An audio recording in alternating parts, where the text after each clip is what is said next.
A new cam girl is taking the world by storm. The twist?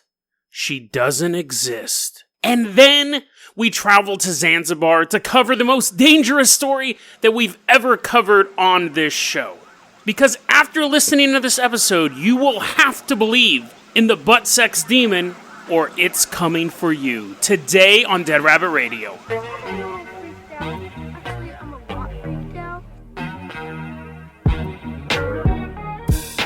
Hey everyone, welcome back to another episode of Dead Rabbit Radio. I'm your host, Jason Carpenter. I'm having a great day. I hope you guys are having a great day too. I hope you guys had a great weekend. My weekend was so-so.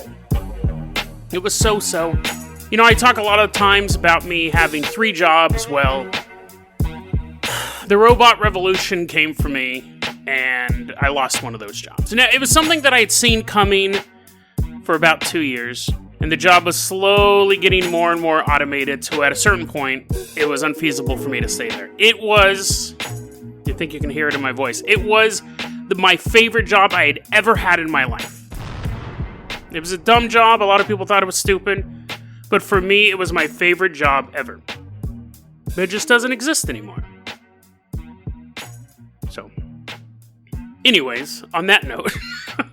Let's go ahead and talk about some exciting things other than that.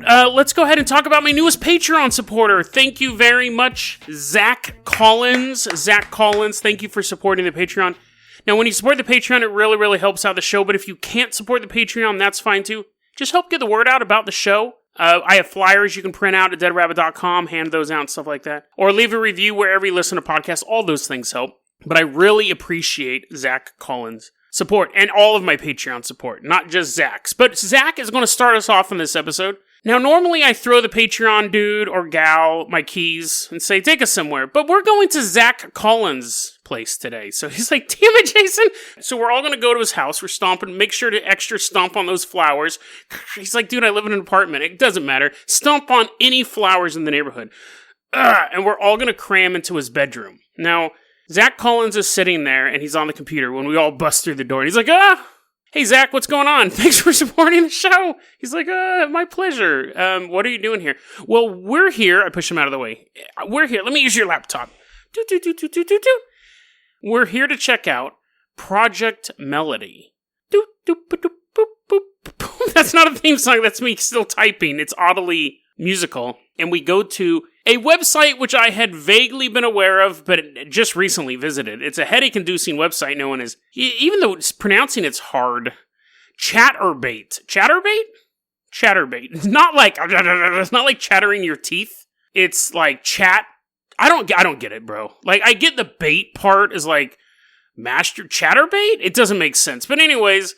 Chatterbait is a website. It's full of cam girls. And a cam girl is pretty self-explanatory. It's a woman who takes her clothes off for money live. You're like, Jason, a bunch of women take their clothes off for money?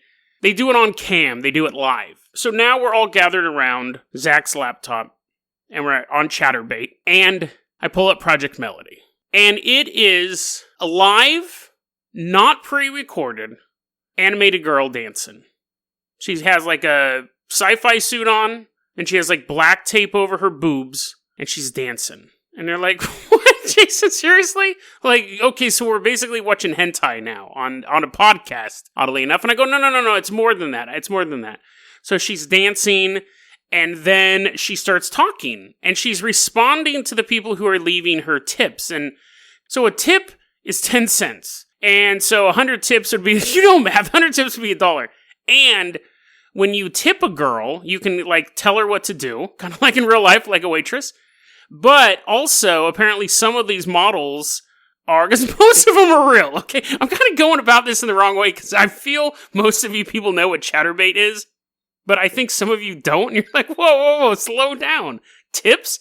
There's a bunch of, are they all CGI? No. This is the first CGI cam girl. This is the first computer graphic girl who you can interact with live. Now, you leave tips, and she'll be like, thank you, Jason. Thank you so much. You want to see me keep shaking my boobies? Give me more money. She's a little more subtle than that. But that's what we know the exchange is, right? And you go, Jason, didn't you say you didn't know a lot about Chaturbate? You liar. Hold on. Back in the 90s, I did go to these type of websites, okay? I just don't know about this one. So I know how they work, because when they first came out, it was like awesome. I can pull up some girl in Idaho that I would never ever meet before. I can pay her money to take her clothes off. That's kind of, okay, it's kind of dirty, right? It's kind of filthy. But at the time, you gotta look about how back then, it was different. It was a novel use of technology. Now it's dirty, gross, black. But back then, it was fine. So anyways, Project Melody, it's this anime girl named Melody. You tip her money, and she starts taking her clothes off. But she's animated, right? So how much money is she making? Well, her Patreon, which, a little secret, she's not supposed to have a Patreon, but her Patreon's bringing minimum $10,000 a month. She's been active only since July 2019, and she's really only started doing stuff recently. Like, her YouTube accounts and everything went live July 2019, but she's started posting videos and Twitters and stuff like that more recently than that. But even from July to now, to make $10,000 a month on Patreon alone is huge. When I started researching the story, when I went to Chaturbate, she had 1,400 followers. And that was a week ago. Maybe 9 days ago. Now she has 48,000 followers. So she's definitely exploding. People donate money to this woman, this fictional woman. And here's the twist. When you tip on Chaturbate, the money activates a sex toy that the model has on her or in her, right? And so you want to tip higher so the machine, the toy, like, affects them more. This is post 1990 technology. I don't understand this at all. But I'm totally boomer when it comes to internet sex toys. Apparently you tip money, so I'll tip her $5 and she'll go, and then, like, they have an orgasm or something, right? So, but what doesn't make sense is she's not real, right? She's not real. It's just a voice. It's a voice of someone interacting with you. You tip $5, and then someone goes, thanks for the tip. It is a real person. This is what makes this whole thing super bizarre. So, animated CGI girl dancing around with her own backstory. She apparently, according to her About Me, she's 30. Wait, no, she's not. She's 3D. There's a difference between the two things. I think everyone's 3D. Here's her backstory. A year ago, I was basic software, responsible for cleaning up files on a PC. Life was pretty normal until I opened a suspicious email. Instantly, my code got corrupted by a freaky porn virus. Like being hit by lightning. I woke up and I was thirsty. I wanted to get a hold of everything squishy and wet, so I imagine she went to the swamp and was like grabbing frogs. I don't know what else that could apply to. And then anyways, it goes on to talk about how horny she became, and now she's like hacked Chaturbate or something like that. I like this because, again, I haven't been to a camgirl site since the 90s, but I can't imagine most of them have origin stories. They're like, a little bit about me. First off, I'm 3D. Secondly, what would be your origin story, really? But anyway, so this, at least she has an origin story. That's worth a couple tips, right? So what this is, it is a real woman wearing a motion capture suit somewhere. I'm going to assume Germany. She's wearing a motion capture suit, and she moves, and then she talks, and then what we see is a cartoon version of a woman moving and talking. And she's making tens of thousands of dollars a month. And probably hundreds of dollars a day with her. She does 2 performances a day. So that's why she does have this sex toy that's being activated. Now, I'm going to be honest. The sex toy is probably sitting on her dresser. And whenever she sees a tip comes through, she just goes, oh, yeah. Oh, yeah. Because I'll tell you this right now. I'm not an expert of the female body, but what they hate the most is starting and stopping. So if you're just giving them, if every 5 minutes you're getting a tip, that's not... Oh, and she had an orgasm at the end of this session that I was watching, because I did have to watch it for research purposes. I'm sure she ends everyone with... It's totally fake. Why would you trust a cartoon woman? Why would you trust her orgasm? Right? Because I'm already a little iffy on any of their orgasms. I'm always suspicious afterwards, just laying there, and I'm like, Now, luckily, I really don't care either way. I just go to sleep. But I'm still suspicious of them. If they have them, they have them. If they don't, they don't. I have no control over that, right? That's on them. So, whatever. Now we're just sitting in Zach's dark bedroom, and you guys are like, come on, Jason. You're a horrible person. Maybe that may be true. And I close the laptop. But apparently, she's getting a ton of hate from other cam girls. Now, there's a couple interesting things about the story. One, this is brand new. This type of technology has been around, but it being utilized in this way commercially is brand new. Two, this was actually kind of a hard story to research. The information was pretty visible, was pretty out there, but there have been no thought pieces written about this. When I heard about this, I was expecting to find articles on BuzzFeed and HuffPo and all this other stuff, kind of right below the mainstream media, talking about how horrible this was for society. Nobody's talking about this yet. This is so brand new, and eventually you'll see stuff on CNN about how it's bad, how it's putting other cam girls out of work, because that's a big complaint. She is right now, when she's live, one of the top, if not the top, cam girl model. And they're saying she's not even real. I got bills to pay, but the thing is, she is real. It's just a person in a suit. And really, the way that I look at this whole thing, people go, this is ridiculous. It's a woman dancing around as a cartoon character. First off, I'll say this. In all my experiences with women, I've never seen a woman buffer, which I saw tonight, and I've never seen a woman pixelate, which I saw tonight as well. So there are some novel things going on with this. Not necessarily good novel, but cam girls are complaining about this. There'll eventually be a bunch of thought pieces about how this is devastating towards women. These are unrealistic body proportions, stuff like that.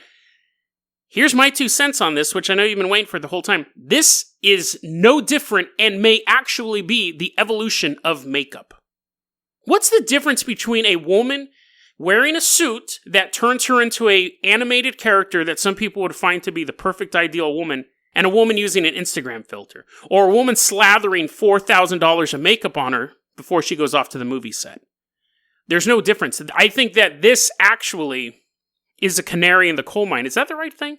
I think this is actually a pigeon on your porch. I think this might actually be where we're seeing this to go, because I've seen photo after photo after photo of women who look completely different because their Instagram filter, and I didn't know what Instagram filters were at first, so I'm like, why do women all of a sudden look super smooth? Is this a new genetic, or am I slowly being replaced? Me and my grizzled old people? No, it's Instagram filter. So yes, I am that old. I'm looking at these pictures like, what?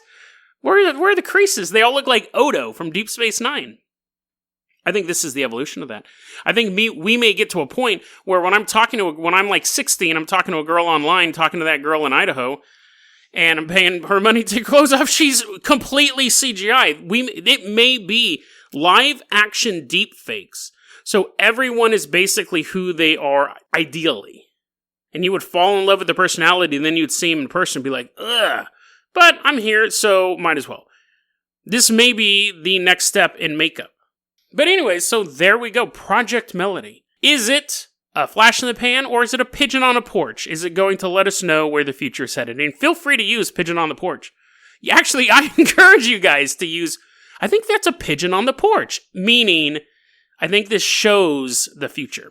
What pigeon porches have to do with anything? Let's go ahead and move on. Now, because we invaded Zach's house, we're actually now going to give him the keys to the Carpenter Copter. Throw him in the air, he catches them.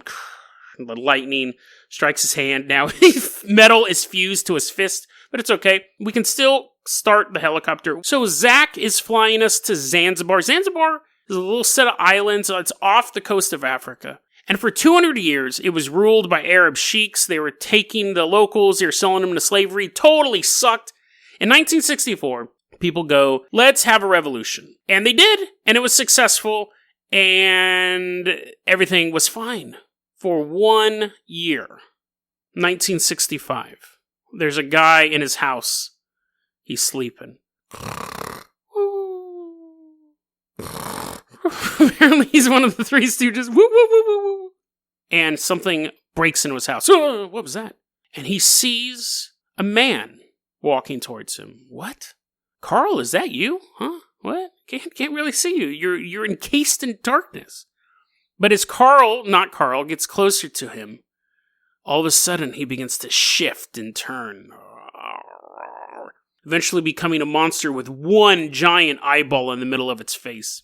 And at that point, its wings flare up in the dark room. And even in the pitch darkness of this dude's house, a shadow even darker than night appears. And it looks like a giant bat wing. The creature attacks the man. Get up, Carl! No, why are you doing this? Next morning, dude walks out of his house. Walks into the middle of the street, looking from side to side, terrified. Walks into a local, supermarket. Ding, ding! Walks in. Gets over to the intercom. His voice echoes over the store's loudspeaker system. Last night, a thing banged me in the butthole. Yeah, sure. Everyone's like, what? He walks out, terrified, but he was safe now. The Popo Bawa means bat wing. And it doesn't have bat wings, it has wings.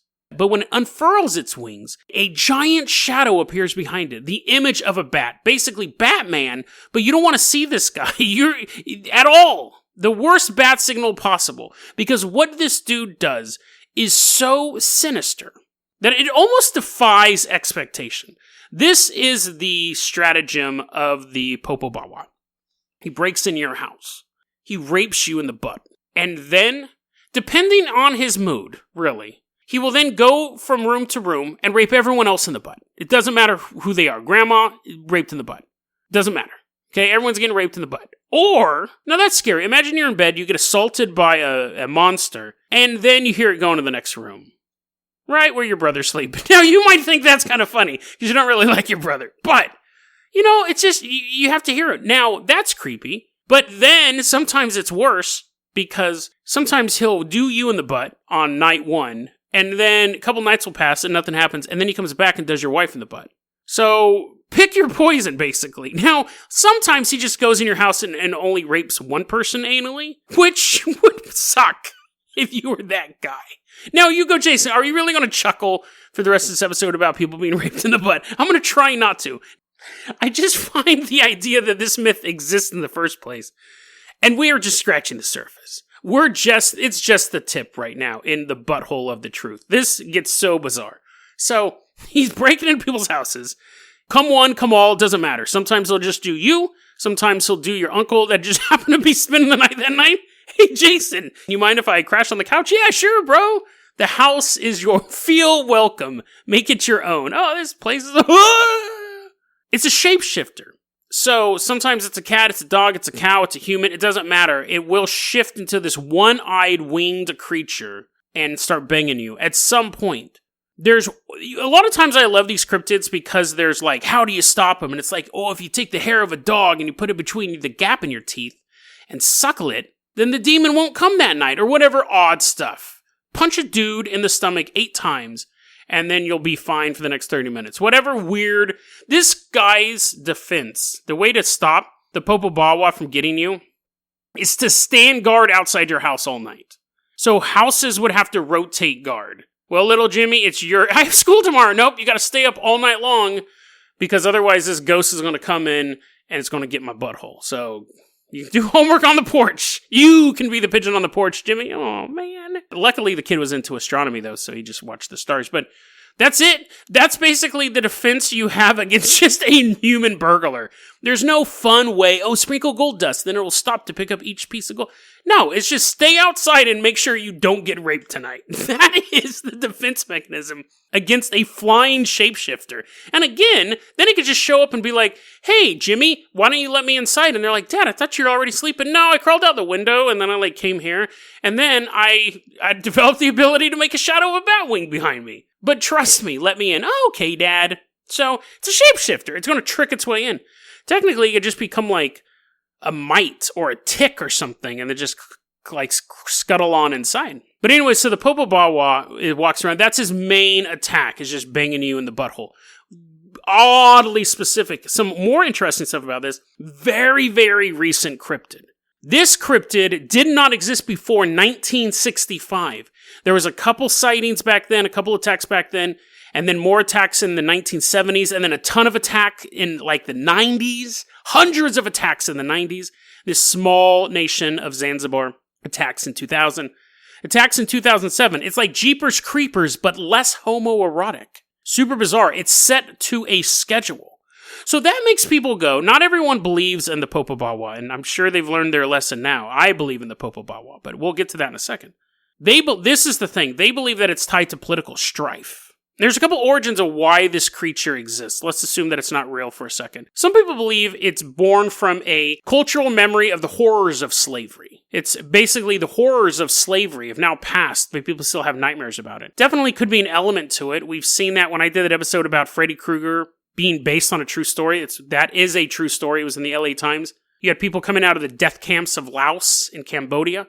And they were having these horrible... being enslaved and being tortured and things like that will affect your psyche. And if you do it for 200 years, you're going to have some messed up dreams. Other people, speaking of that, skeptics believe this is just a Zanzibarian version of the hag of the sleep paralysis. And they're like, it's just sleep paralysis. I don't remember the last time I read a story about some Irish dude and the hag showing up and sitting on his chest, and then him feeling a thumb in his butthole. Like, I don't buy the sleep paralysis thing, because sleep paralysis, the thing is you're not moving, right? You're like, I feel a heavy weight on my chest, not I feel a heavy weight on my chest and pressure between my butt cheeks.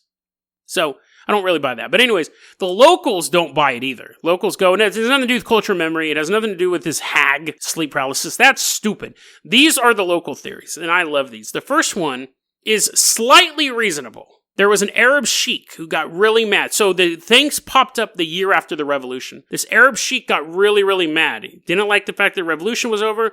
The Arabs had been pushed out of the country. Some of them are still living there, but they no longer control the country. This Arab sheik was like, I'll get them. So he creates a jinn.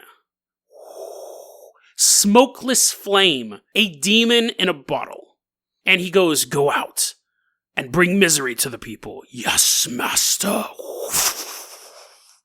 And then he forgets the bottle. He does something. He loses track of it. He's like, oh man, I'm so thirsty. There's no glasses here. Pours water, glug, glug, glug. He's like, uh-oh. The djinn, I've been freed. And also now I sound like a 1980s cartoon villain. Time to rape. Floats off into the village. Some people believe that origin story. That origin story is at least plausible, because these next two are just downright hilarious. So, in Zanzibar, two guys are having lunch, right? The upcoming election's coming up. Drinking coffee at a little side. And they go, who are you voting for? The guy's like, oh, you know what? I think I'm going to vote for the party that's run Zanzibar since 1965. The ruling party. Oh, really? You're going to vote for them? Yeah. I think they're doing a pretty good job. Trains run on time and all that. It is the Chama Cha Mapinudzi political party.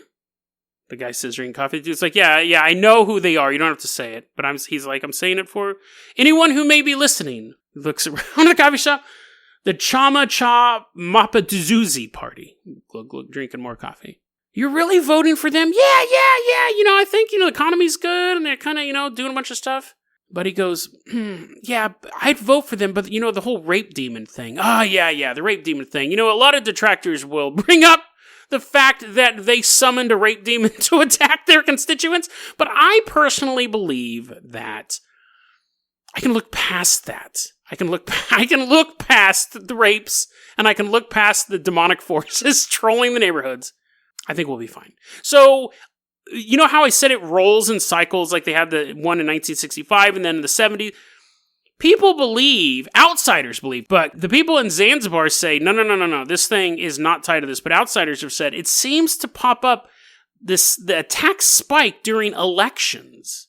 So there does seem, even locally, they may say it's not tied to elections, but even locally, they have these myths that it is tied to politics in some way.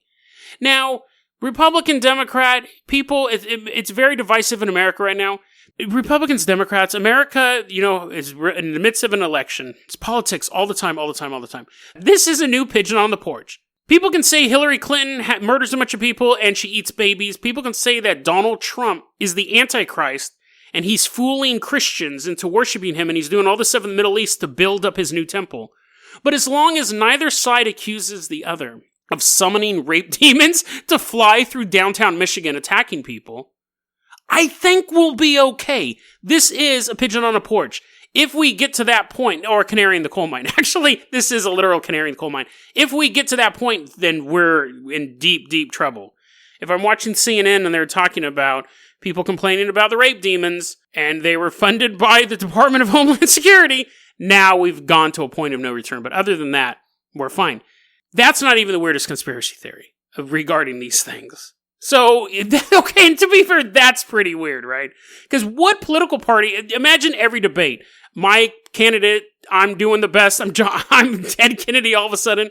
I'm doing awesome stuff. Yeah, but what about the rape demons? No more talk. I'm tired of hearing about the damn rape demons. Like, how would you go about defeating that? That would be every debate. But the weirdest version of this is that it's not a demon at all. It's not a jinn that got free. It's not the political party sitting around being like, how can we get more votes?